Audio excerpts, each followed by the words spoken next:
Hey folks, it's Alan here. Welcome to another episode of Talking Marketing. I am just introducing the episode because I haven't done this in a while. I feel like I've released a couple of episodes now where I just kind of let the episode run and the conversation happen. And I like these little intros. They give me an opportunity to catch you up on what I'm doing, what AMA is doing, and what to expect from the thing that you're about to hear. So in terms of myself, work stuff is going great. Thanks for asking.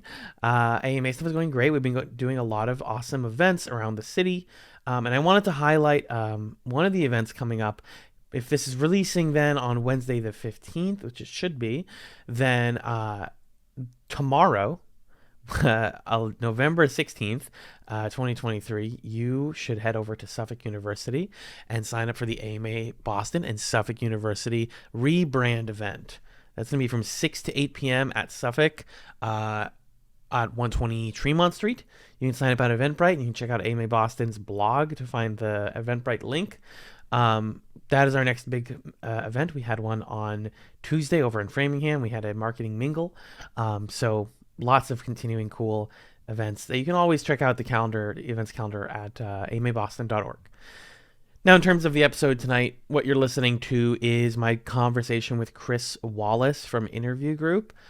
Chris was a spontaneous reach out, I think, and a really friendly guy. You know, I feel like our prep call, which was, as I mentioned in the episode, over a month before the actual podcast, we got to know each other well, and I even got a chance to ask him, like, what would he like to be asked on the main episode? Because I think that a lot of times with talking marketing, especially, we can kind of lean into, okay, what does your product do? What's your company do? What inspires you?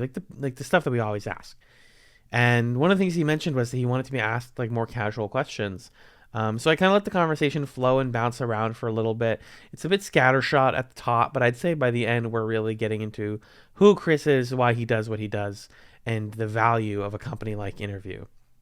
And if you are here for the marketing talk, we talk about how you find satisfaction from creating an impact in your day-to-day job. That's, marketing agnostic, so to speak. And we're talking about how companies like Interview are connecting the dots between sales and marketing. We talk about how people can create better content than AI. The AI conversation just keeps on coming up. And most importantly, we talk about knowing your audience, the importance, especially with content like this, of knowing who your audience is, who's listening to your show, how often, what do they get out of it, or who's consuming whatever content you put out. So we talk about all that and more in this brief but fun episode of Talking Marketing. So please enjoy it. And here it is.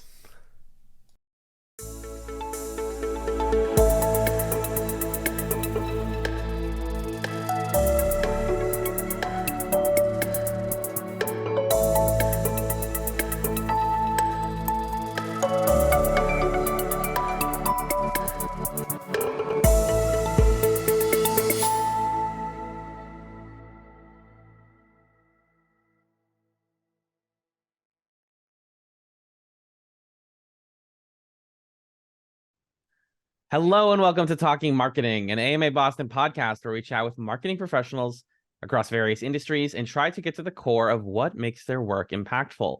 I am Alan Ibrahim, your host and director of content for the American Marketing Association's Boston chapter.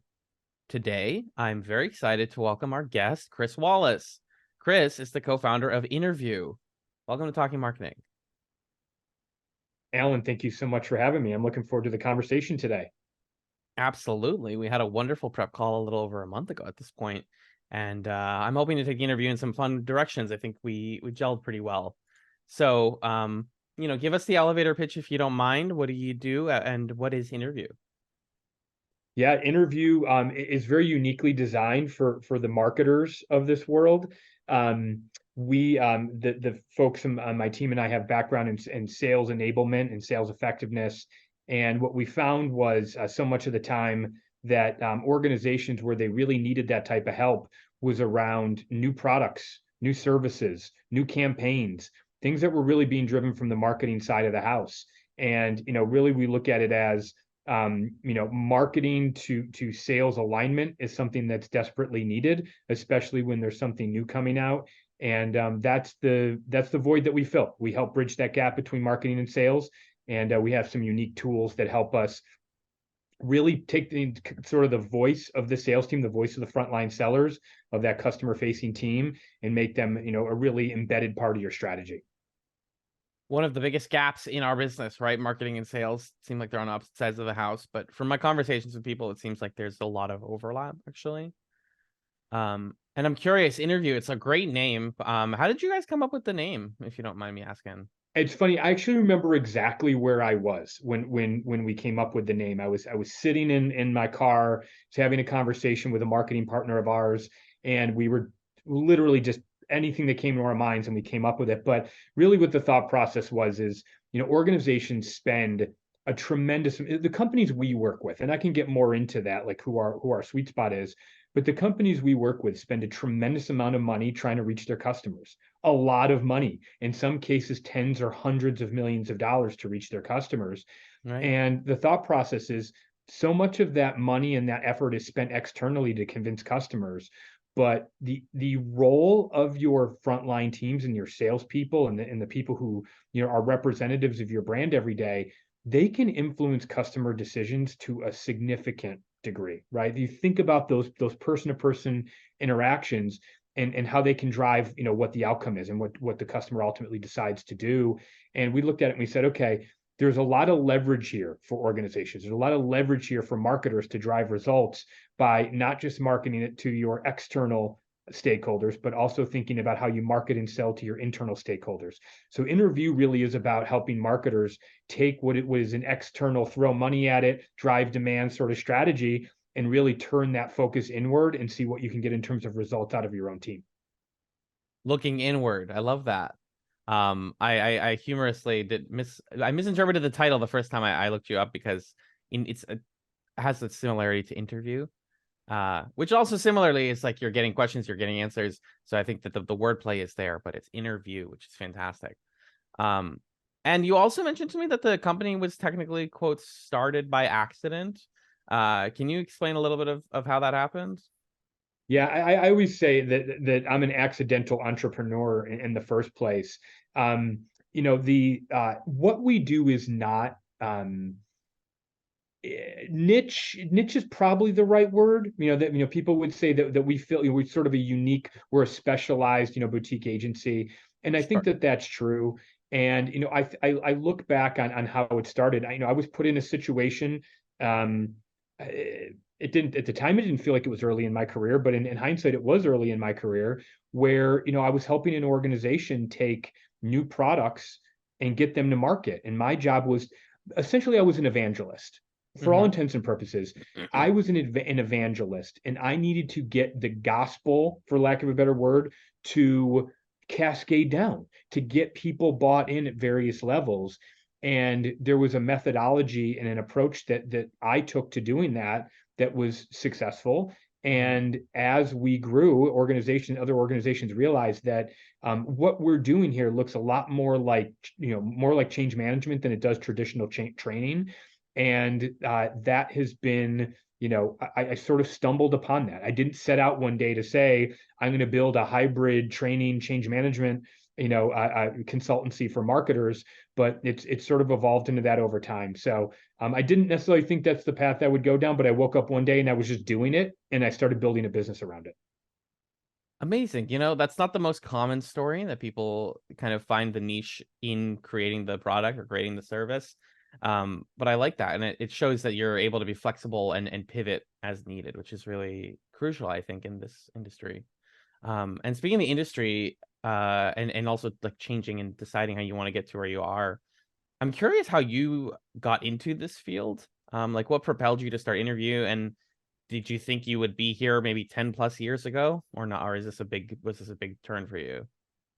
Yeah, I mean, I always thought I would climb the corporate ladder. It's funny because I got right before I started on my own for the first time in consulting. I had finished my MBA a short period of time before that, and originally the thought with the MBA was I'm gonna climb the corporate ladder. I'm gonna work. It's gonna be my sort of my badge. My MBA will be my badge that I wear inside the corporation. I keep moving up, Sure. and there is anybody who's been through that process, gotten an advanced degree, put that time in, can probably relate to the fact that you sort of have this new sense of empowerment when that process is over. And it's less about having the credential on your resume and more about you really feel like you earned some skills, you develop some skills, you see the world differently. I mean, you Right. truly do. And I was fortunate with the program I went through that was my experience. But I really do think that when I was at a crossroads of, do you want to go out on your own and give it a shot on your own, or do you want to, I was sort of being moved down a path, corporate path that I didn't think was the best one for me or my Hmm. family. And without the MBA, I never would have taken the go on my own path. Huh. I felt like I could take on the world. Honestly, I felt like I could. And, in terms of the career path, I think that the MBA, my mentality was it would take me down one path, and then it opened up a completely new door to me, which I'm very grateful for. As a recent MBA graduate, that's very enlightening to hear. Very good to hear. And then someone who is, yeah, trying to, I feel empowered by it, but I'm also like, what is the job? What is the avenue? Is it the corporate ladder? Is it the entrepreneurship that I want to pursue? What brought you to the MBA? I'm curious. Were you also a business undergraduate, or was that a pivot? No, I was a communications undergraduate, and Okay. so it was. I'm whenever I've taught, and I've talked to a lot of aspiring MBAs, people who were applying to the school where I went to and things like that, and I always tell people, if you're going to go back for an advanced degree, whether it's an MBA or another degree, Uh-huh. at least 51% of the reason has to be that you want to learn. Right. If 30% of the reason that is that you want to learn and the other 70% is somebody told you had to have the credential or something like that, you're not going to get nearly enough out of it. You're not going to get out of Right. it what you should. You're not going to truly get value for your investment. I really do think you have to go in with sort of that hunger to learn new things, and I definitely had that. I was probably 75-25. I was so geared up and excited, and part of it was, at the time, I was working for a great corporation, and they were supporting me in doing it, and I just felt really good about what it could do for me personally, number one, and then my career secondarily. But that would be sort of my outlook, is if you're thinking about doing that, whether it's for a marketing field or another field, that 51% threshold, if it's Mhm. 51% or more because you truly have that hunger to learn, then you should do it because you'll get a lot out of it. It's so funny that you say that. I have a couple points because number one, I definitely had a couple of colleagues in my MBA who did it right because their work is paying for it and they're told that they're going to make a little bit more money out of it. And they just kind of do the bare minimum and learn the bare minimum and come out of it like, okay, well, daddy paid for it, so I don't really care. And then we have people like myself who pivoted out of medicine and students who want to start their own business, who are curious about learning these hard skills, who excelled, who made the best presentations I've ever seen, and who are wonderful project partners. And I think that passion shows, in your work, even into the future in your career. Um, Yeah, I can give you one specific example of that. sure. Um, my children laugh when I tell them this, Hmm. because they only know me one way. But I always tell my children that before I went back for my MBA, I was terrified to speak in front of people. No kidding. And the MBA program really forced you to, there was so much of it was presentations, reasoning out your argument, getting the slides together, really having a cohesive thought process, working in teams, collaborating. That was the overwhelming majority of the work I was doing in my program. And I was up in front of the classroom so frequently that literally I just practiced. It was practice, practice. Right. And my kids laugh because now, I mean, I can't grab the microphone fast enough. And it's not even that long ago. It maybe feels like half a lifetime ago, but it wasn't even that long ago. But even just some of those soft skills that I learned through going through, and the practice that I got, and the rigor of it, it just made me a better professional all the way around. Interesting. Yeah, I don't know when it happened, but maybe it was during my MBA, maybe it was beforehand that I just like lost the fear of public speaking. But I definitely remember being afraid and then like doing enough speeches and presentations that the fear just kind of evaporates as you realize that you're good at this, you know how to do this. And it takes a crucial like education that incentivizes it to get people out of that shell, I think. So you mentioned, yeah, communications into the MBA, into work. and I know communications is a pretty common major that leads into MBA stuff. Did you see yourself doing anything else at the point when you were still doing comms, or was it like maybe I think business is just going to be it?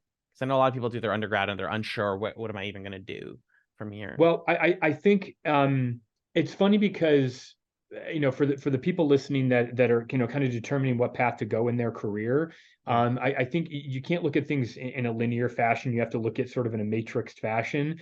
And having a communications degree serves me in so many different ways. sure. There are plenty of instances where I say, there's my overpriced undergraduate education at work. Like I Uh-huh. learned very valuable things, but for me, I was denying my stripes if I didn't end up in sales in some way, shape, or form. And it was really a short period after I got out of school, out of my undergraduate, that I ended up moving into sales roles. Now, in those sales roles, I drew on, I look at sales as it's a discipline people from a lot of different backgrounds can learn and be successful in. Right. But the hybrid of the selling and the communications has been throughout my career, a very useful combo. I've done anything from selling, products, home improvement products to I was, director of sales and marketing for the PGA Tour for a couple of years, and No kidding. in that process of dealing, doing membership relations and sponsor relations and things like that, the communications aspect played into it the whole time. So you think about selling, so much of that is communication. So being able to kind of read a situation, how to play different scenarios, my communications training has served me extremely well. And ultimately, I think the advice too is whatever you end up doing is going to be useful experience with whatever you continue to do, right? Like, again, I mentioned that I had done pre-med and it was a big pivot for me to go from pre-med to business, but it was those communication skills, how to talk to people, how to be empathetic, which is so crucial. I mean, they drill down on empathy in our MBA work so often because it's very easy to go corporate and say, well, I look at numbers, I look at sales, and that's how I succeed. So ultimately, all experience is good experience. I think is the takeaway there. For Uh, sure. and moving into the present a little bit, we talked a bit about your work and what you do. Something I struggle with, and something I'm sure a lot of listeners struggle with, is finding the motivation to do this every day. You found the work, you're doing really cool things. Interviews is seeming like they're pretty successful. But what is it that motivates you, Chris? I guess on a day-to-day basis to get up to check Teams or Outlook in the morning and do the work. Yeah, it's kind of an easy answer. Our team and I have always sort of had the same North Star when it comes to this. We are we've all sold before. Everybody on our team has sold before. Hmm. And we walked a mile in the shoes of people selling a wide range of things. We have people on our team that used to be mobile, sales managers for mobile companies. We have Hmm. people that have sold, a variety of different things over the years, and we've walked a mile in those shoes. We know what it's like. Our commitment to help make both the frontline experience better and the customer experience that they then in turn deliver better is really what fuels us. We have seen, some of the first projects we ever worked on, we saw how helping people make the connection between the product that was being launched, the value that it had for the customer, and what it could mean for them. And really, like, we are dot connectors, Alan. Like, that's what we do. We've always connected dots for people. Hmm. And sometimes big organizations struggle to do that. When we talk about alignment, that's what alignment is. It's getting all those dots sort of pointed in one direction. And we have seen the impact that has on the job satisfaction, on the retention rates of employees. We did an engagement one time where we found the occupancy rates in a call center went way up. And what Hmm. occupancy rate means is fewer people calling out sick, more people showing up, more rear ends in seats, if you will, because they felt more connected to the work they were doing. Because it's just like any relationship. You listen to someone and you learn the ways that they need to be supported, and you show up for them. And guess what? The loyalty's there, the hard work is there, the engagement's there. Sometimes we overthink what that equation really is. So our commitment really is to helping make sure that the experience that those frontline team members have is evolved, is better, is more targeted, is more impactful, and ultimately puts them in a position to serve their customers better. That's what we want to do. That's why we get out of bed every day. Wow. And I love that. I think that's also even good advice for maybe hiring managers or people in similar positions to you, which is, you can provide all the good benefits in the world to your employees, and you definitely should if you can.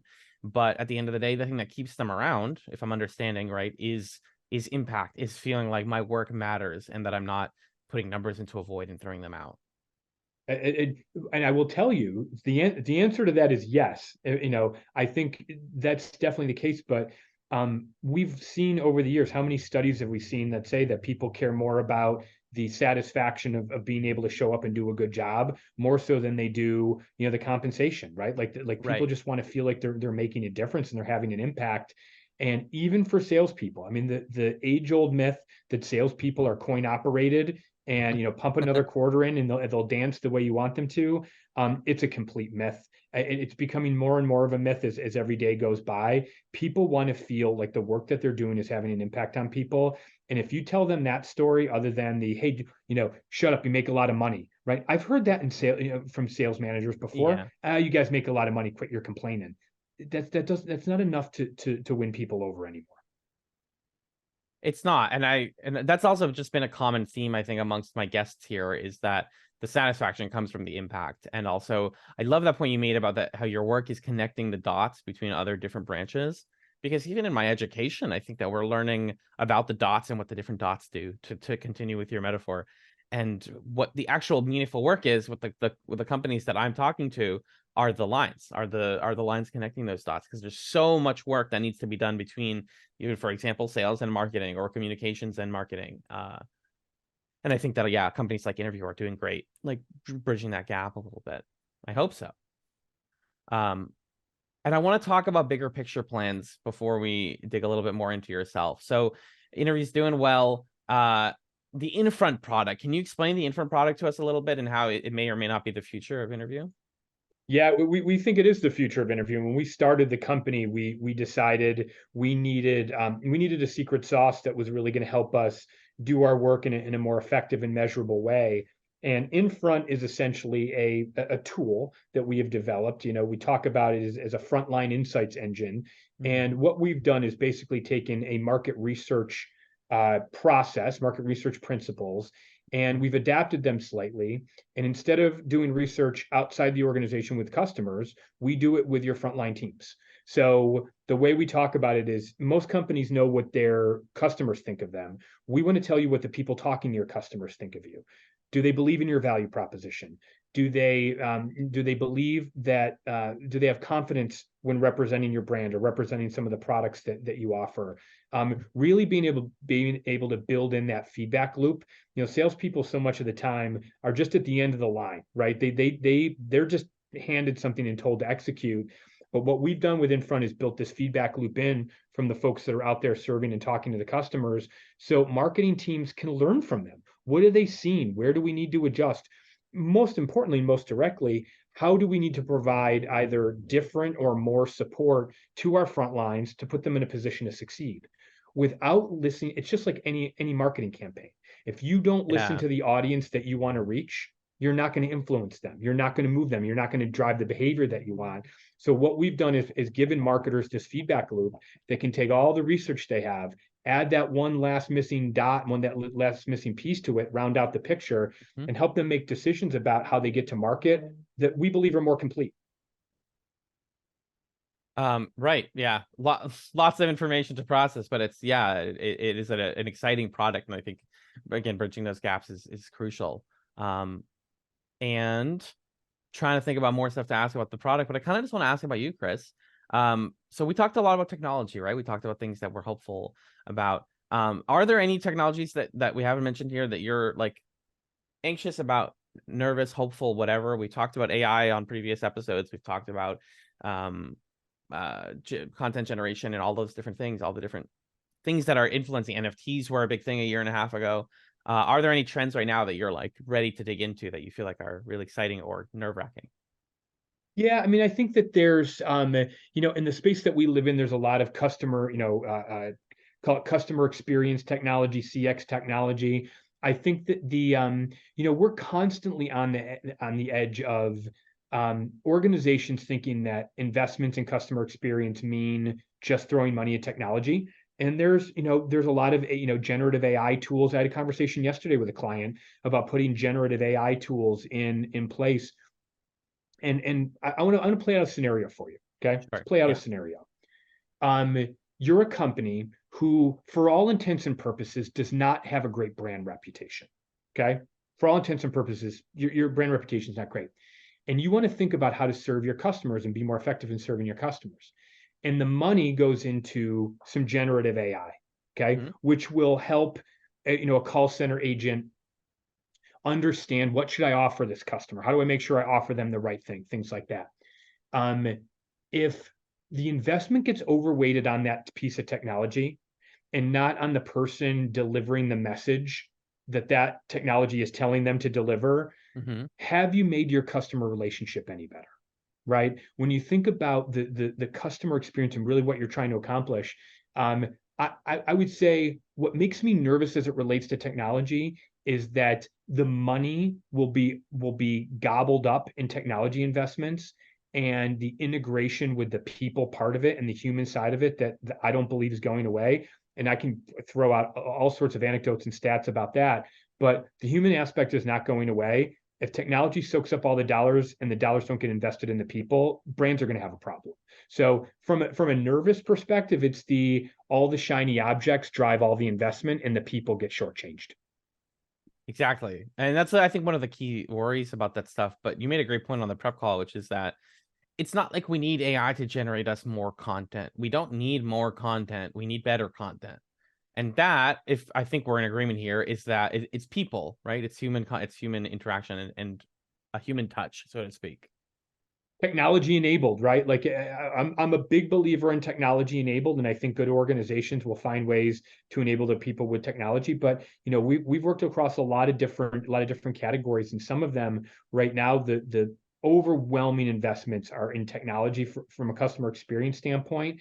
Yet some of the things are actually trying to drive the most. Some of the results they're trying to drive the most. Uh, cannot be solved just with technology, right? Or primarily can't be solved with technology. And it comes down to one simple thing. And we see this, and it's a risk to our business, if I'm being very transparent. Yeah. People is the people part is the hard part, right? It's the hard part, right? Yeah. They're not robots. They're not AI. They're living, breathing, people with their own needs and biases and things like that. The people part is hard, but it's still necessary. And organizations need to recognize that. And that this AI stuff is not going to fix that. It can enhance it and it can assist it, but it will not. It has to be the hard part. There has to be something that is a challenge, and that's the hurdle that you have to cross is people. Um, Exactly right. and better content. You mentioned that we need better content, and it's tough though, because what does better content look like when what people seem to be searching for is quick results, high retention, and high click rate? Those are things that AI can provide to us. So what does good content look like then? In terms of like content marketing and things like that. I think so. Yeah. Yeah. Um, I don't know. I mean, I'm going to be honest with you and say I don't know. If I were to take my experience of the last 3 months and the stuff that I've come across online and Hmm. the various the various circles I run in, or the things that are fed to me through LinkedIn and things like that, um, I think you read an article that is that is SEO'd, that is Yeah. search engine optimized with keywords and things like that. You read that article and you're like, this is the most self-serving. It's just to serve an algorithm. Content that's designed to serve an algorithm and doesn't have. I'm not going to use the A word. I'm not going to say authenticity, but doesn't have the original, call it the original thinking, or Sure. something that's thought provoking. Is uh what value does it really have, right? And I think that goes for whether it's B2B marketing content, which I know is a very, content marketing heavy field, but Yeah. also there's a lot of content being generated by brands for consumers. And I was talking to my brother yesterday, who's in a business like that. If you do not generate high quality content that is telling somebody something new or giving them a different angle or something like that, it's just regurgitated so you can drive clicks. I mean, you got to ask yourself what you're getting out of bed in the morning for. If you're just trying to drive clicks, however you can get them, and I would say 98% of the content that I find online it's just trying to drive clicks. They don't really care if anybody engages with it. They don't really, they just want to drive the clicks, whether it's through the title or through like whatever it is, they just want to drive clicks.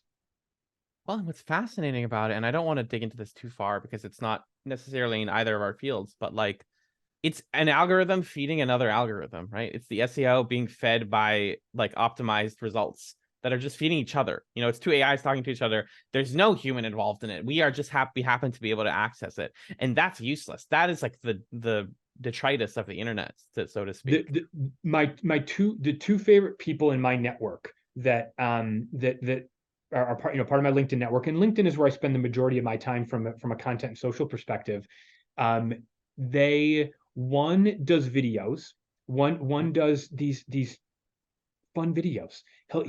He was on vacation recently in Alaska, and he was about to go down a ski slope, and he shot a video, and he pulls it off. Like it really, they are, for lack of a better phrase, authentic, right? They're him. That's how he is. And they're interesting, and you know that they're going to be original each time. You know he's going to have his point of view. And the other person does these long form LinkedIn posts, and it's all about how small, how marketers need to be thinking about how small businesses need to be thinking about their marketing, and how like what they're what's limiting them and what can drive growth for them. And they're Sure. these long form posts, and they're just really well done and well thought out, and they're very uh they feel like that person. They're in the right tone and voice, Right. and a computer didn't write it. So you're getting some original thought, and you walk away like, I'm glad that I spent the 40 seconds to either read that or watch that. And my hat's off to those guys. So should I call them out directly? You can if you want to. So Steve Richard, who's been in the sales enablement and sales space for a long time, and he's definitely one of the people I follow. And Jason Brewer from a local Philadelphia marketing agency. Just think that these guys do a great job with their content, because Amazing. it's them. It's them. It's authentic to them. Exactly. And you come out of it. This is like in my opinion, maybe one of the cures to the social media burnout that a lot of us are feeling is that algorithms are occupying so much of what the content is now. But when you see a post like that, that's like, oh, this is entirely authentic. It almost feels novel now. It's kind of sad to say it, but I think of like early YouTube, and I'm like, this is a video that was not made as part of a trend or to fill an algorithm or view count. It was made because somebody thought it was interesting and unique, Yeah, and they just did it. yeah. So content like that, I always like to highlight. So I'll definitely include some links for folks. Um, and getting back to you, Chris, speaking of people, we talked about your work. We talked about why you do it, how you do it. What are you doing these days outside of work that you're really proud of? I usually frame this question as, what do people not know about you based on your LinkedIn profile? But is there any like particular hobbies or activities that you've been getting up to that you are really loving? Well, my family and I are outdoor enthusiasts. We just got back from, a really, once in a lifetime, outdoor vacation. We did some hiking out in southern Utah. Ooh, Went to Zion National Park and Bryce Canyon National Park. So, love to get outdoors. Love to see, see some, see some of the natural sights, especially around the United States.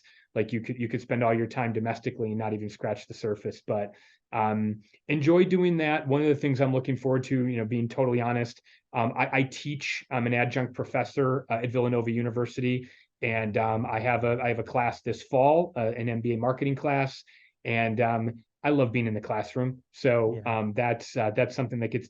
I feel like I get to go back to school too. So right. I've got to get my lesson plans together, and I've got to get prepped for that. So and Villanova School of Business has been great to me, and it's been a great relationship. So I'm looking forward to that. So I would say those are the things they're taking up my time outside of interview. Let's put it that way. Right. I was gonna say. I love that. The outdoorsy element has definitely been really common amongst my like marketing guests. I'm always curious what it is that brings us there. Maybe it's just like, especially since the pandemic, people are so used to being inside that they flipped around. Like I was talking to somebody last night who's really into woodworking, and they were like, yeah, there was a period in like March to June of 2020 where wood was in incredibly short supply because everybody wanted to get out there and build something, Yeah, for sure. or get into biking or get into hiking or traveling. Um, just semi-related to that, I know I'm like way off topic. Now I'm curious. What is the coolest place that you've traveled to? So, my family and I were just actually talking about this because we were comparing trips. But Sure. before the pandemic, year before the pandemic, cashed in some old, Amex points and airline miles, and we went to Switzerland, Ooh. and we went to the Lauterbrunnen Valley, and we went up and stayed in the Alps. And we're talking about, carless, motor vehicle-less town, on the side of a sheer mountain cliff. The town is called Murin. It's Murren, and it's pure magic. I mean, it's the most magical place I've ever seen in my life. So that's that I long to go back there because, the hiking in the Alps, the people, the environment, it's not overly commercialized. It really is a quiet, quaint little village on the side of a mountain cliff. So Amazing. it's pretty incredible. You're in Switzerland. Wow. I'm looking at it at photos right now, and I'm like, oh, it looks like something out of a fairy tale. It really is. Yeah, it's incredible. I'm also planning a trip. I think I was mentioning this on the pre-call. I'm planning a trip soon, so that's why I'm also asking people like, where's somewhere cool that you've been? Where can I add to my list, the bucket Yeah, list? that was a great trip. I love it. Are there any other things about the work or business that you wanted to talk about, or any, I guess, questions for me before we take it to the close here? And I mean, I would just say, I mean, I kind of put a bow on it. I think that, marketers, there's a stat that I'll throw out that we did a study a couple of years ago, just before the pandemic. I guess that's more than a couple of years ago now. Oof. And what we found was that 81% of marketers told us that their success or failure depends upon frontline teams Mm. delivering effectively, right? So the effect, when you think about marketing, you think about how you're going to be judged. And I think the way marketers are judged now, it has changed over the years, right? It's definitely evolved. Think about all the different stakeholders that are involved. Think about all the different people that have to, do their part in order for, the marketing department to be viewed as having been successful. And, I strongly encourage marketers to be thinking about how they can be taking the core skills of what they do, right? Grabbing attention, driving mind share, all the, really capturing people's imagination and attention, and doing that with some of those stakeholders, right? Market to your own people, whether it's working with a firm like ours or just trying to drive some ingenuity inside your organization. Do what you do best inside your own organization if you truly want to be successful. That's where the alignment's going to come from. If you just hand something, throw something over the wall and expect the sales team or the service delivery team or whomever to just do their part, you're kind of selling your vision short. We really think it's important that just take that internal audience, add it to your list, your segmentation strategy, and market to them the same way you do your external customers. Know your audience. Market to your audience. Yeah, exactly right. And acknowledge that they are an audience. I think that's the biggest one. Absolutely. You're not just marketing to the a theoretical common person. There is a specific type of person that likes and wants to engage with what you're making. Brilliant. I love it. Chris, thank you. This has been a whirlwind conversation. We're also been hitting all sorts of fun topics. And I think we're just at about time. So I want to give you an opportunity to promote whatever you have, social media wise or business wise. The floor is yours. Yeah, I would encourage people to reach out if interested in what we had to say or just want to follow what we're doing on LinkedIn. You can reach out to me. So Chris Wallace is not an uncommon name on LinkedIn. So look for interview, look for the little V looking logo. And I'm in the Philadelphia area, so that's the best way to track me down. Company Interview Group is also worth a follow. We put out a lot of content through that. And then for Infront, which is really our flagship product and is driving most of our client work right now, infrontinsights.com. So that's pretty easy, and I can provide all those links to you, Alan, for the show notes. Perfect. That would be brilliant. Thank you again, Chris Wallace. It's been a wonderful episode of Talking Marketing. Folks listening, we're back here in the new season, and we'll be having another episode in about 2 months. So stay tuned for that. And thank you so much for listening. Peace. If you enjoyed this episode of Talking Marketing and you want to hear more of our conversations with marketing professionals, subscribe to the podcast on Spotify, Apple Podcasts, or any other major podcast platform of choice. We're also on Facebook, Instagram, LinkedIn, Twitter, and YouTube as AMA Boston. And most importantly, if you'd like to support the work we do here, please consider becoming an AMA Boston member by heading over to amaboston.org/become-a-member. AMABoston.org is also the #1 place to find all of our work, including the AMA Boston blog, events calendar, job board, and a whole suite of ways to volunteer with our team. We get to keep doing this thanks to the support of listeners like you. Thank you.